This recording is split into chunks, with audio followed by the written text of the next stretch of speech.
Once again, it is time for another reading of Krishna, the Supreme Personality of Godhead. So today, we'll be reading The Killing of the Aghasura demon. Once the Lord desired to go early in the morning without his coward boyfriend to the forest, where they were to assemble together to take lunch. As soon as he got up from bed, he blew his buffalo horn bugle and called all of his friends together. Keeping their caps together before them, they started for the forest in a great procession. In this way, Lord Krishna assembled thousands of his boyfriends. They were each equipped with a stick, flute, and horn, as well as lunch bags, and each of them was taking care of thousands of calves. All the boys appeared very jolly and happy at the excursion. Each and every one of them, including Krishna, was attentive to his personal calves as he herded them in different places in the forest. The boys were fully decorated with various kinds of golden ornaments. Yet out of sporting propensities, they began to pick up flowers, leaves, twigs, peacock feathers, and red clay from different places in the forest, and further decorated themselves in different way. My bad. I had a beautiful preaching day today outside. It's autumn where we are, well, technically fall, but it is still nice and warm, especially in the sun. Yes, I did wear sunscreen, but it was a big day. Delightful big day. And now I'm eating it with some Krishna book. While passing through the forest, one boy stole another boy's lunch bag and passed it to a third. And when the boy whose lunch baggage was stolen came to know of it, he tried to take it back, but the boy who had it threw to another boy. This sportive play went on amongst the boy as childhood pastimes. When Lord Krishna went ahead to a distant place in order to see some specific scenery, the boys behind him ran to try to catch up and to be the first to touch him. So there was a great competition. One would say, I will go there and touch Krishna. Another would say, oh, you cannot go. I'll touch Krishna first. Some of them played on their flutes or vibrated bugles made of buffalo horns. Some of them gladly followed the peacocks and imitated human and onomatopoetic sound of the cuckoos. By the way, all of this description is things currently happening in the spiritual world. This is a description of it, the seventh heaven. It is the highest abode of God, and yes, they do this every single day, eternally. Because there's no such thing as days or hours, it's just playtime. While the birds were flying in the sky, the boys ran after the bird's shadow along the ground and tried to follow their exact course. Some of them went to the monkeys and silently sat down by them, and some of them imitated the dancing of the peacocks. Some of them caught monkeys by the tail and played with them, and when the monkeys jumped a tree, the boys followed. When the monkey showed his face and teeth, the boy imitated and showed his teeth to the monkeys. That's very dangerous, and those boys are disgustingly fearless. But then that's very novel for you, because that's legitimately just playing with monkeys. Monkeys playing back. Don't try it normal life. Those monkeys will eviscerate you and give you hepatitis. Some of the boys played with the frogs on the bank of the Yamuna, and when out of fear the frogs jumped into the water, the boys immediately dove after them, and they would come out of the water when they saw their own shadows, instead imitating, making caricature, and laughing. They would also go to an empty well and make loud sounds, and when the echoes came back, they would call it ill name and laugh. As stated personally by the Supreme Personality of Godhead in the Bhagavad Gita, he is realized proportionately by transcendentalist as Brahman, Paramatma,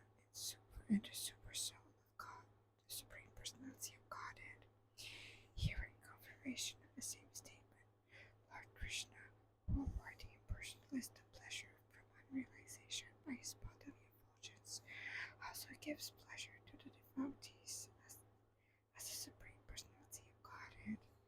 Those who are under the spell of the external energy Maya take him only as a beautiful child, yet he gave full transcendental pleasure to the cowherd boys who played with him. Only after accumulating heaps of pious activities were those boys promoted to personally associates with the Supreme Personality of Godhead. Who can estimate the transcendental fortune of the residents of Vrindavan? They were personally seeing the Supreme Personality of Godhead face to face. You many yogis cannot find even after undergoing severe austerities.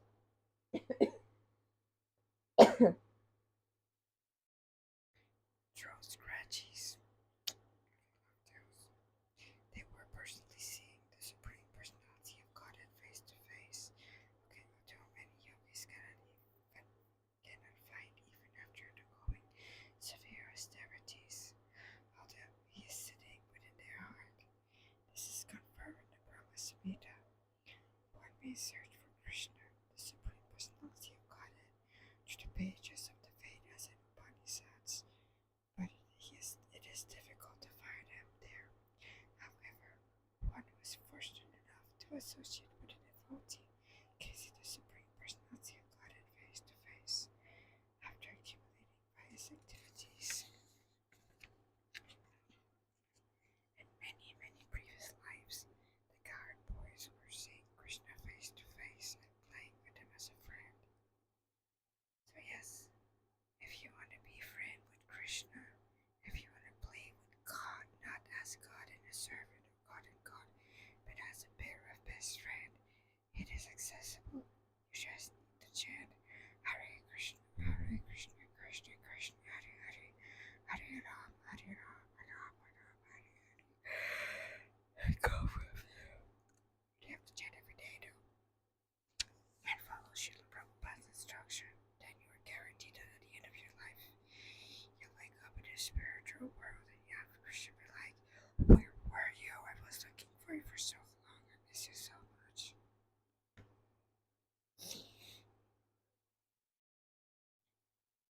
They could not understand that Krishna is the Supreme Personality of Godhead, but they were playing as intimate friend with intense love for him. When Lord Krishna was enjoying this childhood pastime with his boyfriend, one Aghasura demon became very impatient.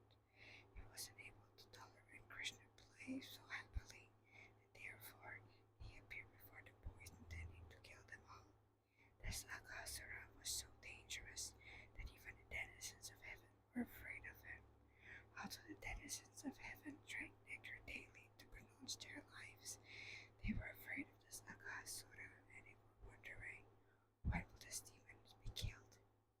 The denizens also tried to become immortal, but actually they were not confident of their mortality. On the other hand, the boys who were playing with Krishna had no fear of the demons. They were afraid of fear. Any material arrangement for protecting oneself from death is always unsure, but if one is in Krishna consciousness, then immortality is confidently assured. The demon Aghasura appeared before Krishna and his friends. Aghasura happened to be the younger brother of Putna and Bakasura, and he thought, Krishna has killed my brother and sister. Now I shall kill him along with all of his friends and calves. Aghasura was instigated by Kamsa, so he had come with determination. Aghasura also thought that when he would offer grains and water in memory of his brother and sister and kill Krishna and all the cowherd boys, then automatically all the inhabitants of Vrindavan would die. Generally, for the householders, the children are the life and the breath force. When all the children die, then naturally the parents also die on account of strong affection for them. Yeah, so this returns to the funerals I went a few days ago. And yeah, it's like that if you are a parent or if you're not a parent, if you're a child dies suddenly, or even not suddenly, it's the parent dies, but the child is a part of the parent that dies. Sometimes even a parent that dies. Please pray from the and please pray for Jared's family. Jared is the father. Please pray for him, keep him in your heart, and pray for his whole family that they may overcome this terrible hurdle. Aghasura, thus deciding to kill all the inhabitants of Vrindavan, expanded himself by the yogic city called Mahima. The demon were generally expert in achieving almost all kinds of mystic power in the yoga system, but the perfection called Mahima city, one can expand himself as he desires. The demon Aghasura expanded himself up to 8 miles and assumed the shape of a very fat serpent. Having attained this wonderful body, he stretched his mouth open just like a mountain cave, desiring to swallow all the boys at once, including Krishna and Balaram. And he sat on the path. So no, the image is not up to scale, but this was the very first ISKCON rendition of the Aghasura pastime. So yes, that picture right there is an original. An original, I feel, would really need to see a certain Bob Carter. Hey, Carter, if you want to do some pro bono work, ring up a few temples, you may be surprised. The demon in the shape of a big fat. Having attained this wonderful body, he stretches his mouth open like a mountain cave, desiring to swallow all the boys at once, including Krishna and Balaram. He sat on the path. The demon, in the shape of a big fat serpent, expanded his lips from land to sky. His lower lip was touching the ground, and his upper lip was touching the cloud. His jaw appeared like a big mountain cave without limitation, and his teeth appeared like mountain summit. His tongue appeared to be a broad traffic way, and he was breathing just like a hurricane. His eyes were blazing like fire. At first, the boys thought that this demon was a statue, but after examining it, they said that it was a big serpent lying down on the road and widening his mouth. The boys began to talk among themselves. Dear friend, this figure appeared to be a great animal, and he is sitting in such a posture just to swallow us all. Just see. Is it not a big snake that has widened his mouth to reach us all? One of them said, yes, what you said is true. This animal's upper lips appears just like the sunshine, and his lower lip just like the reflection of the red sunshine on the ground. Dear friend, just look to the right and left hand side of the mouth of the animal. Its mouth appeared to be like a big mountain cave. Its height cannot be estimated. The chin is also raised just like a mountain summit. That long highway appeared to be its tongue, and the inside of its mouth, it is as dark as a mountain cave. The hot wind that is blowing up like a hurricane is his breathing, and the fishy bad smell coming out of his mouth is the smell of his intestine. Then they further consulted among themselves. If we all at one time enter into the mouth of this great serpent, how could he possibly swallow all of us? And even if he were to swallow all of us at once, he could not swallow Krishna. Krishna will immediately kill him, as he did Aghasura. Talking in this way, all the boys looked at the beautiful lotus-like face of Krishna, and they began to clap and smile. And so they marched forward and entered into the mouth of the gigantic serpent. Meanwhile, Krishna, who is the super soul within every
gathered to see the fun and who were hiding within the cloud expressed their feelings with the world. Alas, alas, or ah, ah. At the same time, all the friends of Aghasura, especially Kamsa, who were all accustomed to eating flesh and blood, expressed their jubilation, understanding that Krishna had also entered the mouth of the demon. While the demon was trying to smash Krishna and his companion, Krishna heard the demigod crying, alas, alas, sorry.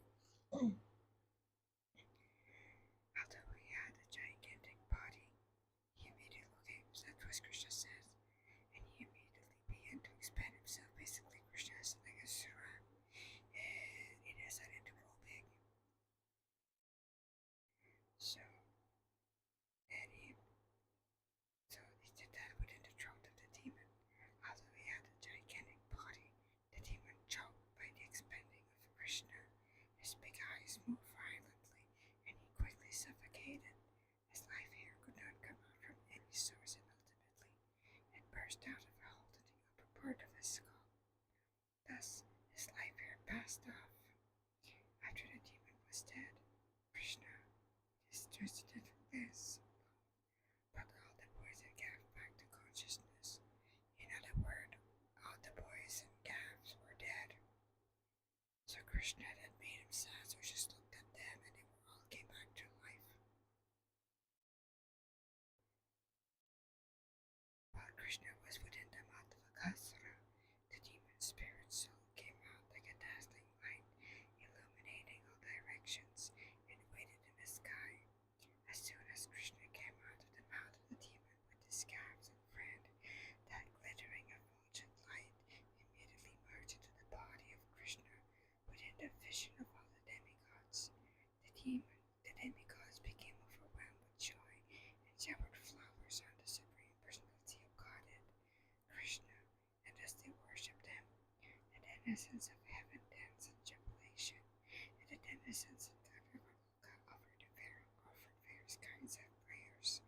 Drummers beat drums in jubilation, the brahmanas recited Vedic hymns, and now that the devotees of the Lord chanted the word Jaya, Jaya. All glories to the Supreme Personality of Godhead. Lord Brahma heard a suspicious vibration, which sounded throughout the higher planetary systems. He immediately came down to see what had happened. He saw that the demon was killed, and he was struck with wonder at the uncommon glorious pastime of the Personality of Godhead. The gigantic mouth of the demon remained in open position for many days, and gradually dried up. It remained a spot of pleasure pastime for all the coward boys. Boys, am I right? The killing of Aghasura took place when Krishna and all his boyfriends were under 5 years old. Children under 5 years old are called Kumara. From 5 years up to 10 years they are called Muganda. And from 10 years up to 15 they are called Kaishora. After the 15 years, boys are called youth. For 1 year, there was no discussion of the incident of the Aghasura demon in the village of Raja. But when the boys attained their 6 years, they informed their parents of the incident with great wonder. For Sri Krishna, the Supreme Personality of Godhead, who is far greater than such demigods as Lord Brahma, it is not at all difficult to award one the opportunity of merging with him, with his eternal body. This he awarded to Aghasura. Aghasura was certainly the most sinful living entity, and it is not possible for the sinful to merge into existence of the absolute truth. But in this particular case, because Krishna entered into Aghasura's body, the demon became fully cleansed of all sinful reactions. Persons constantly thinking of the eternal form of the Lord in the shape of the deity or in the shape of a mental form are awarded the transcendental benediction of entering into the kingdom of God and associating with the Supreme Personality of Godhead. So we can just imagine the elevated position of someone like Aghasura, into whose body the Supreme Personality of Godhead, Krishna, personally entered. Great sages, meditator, and devotees constantly keep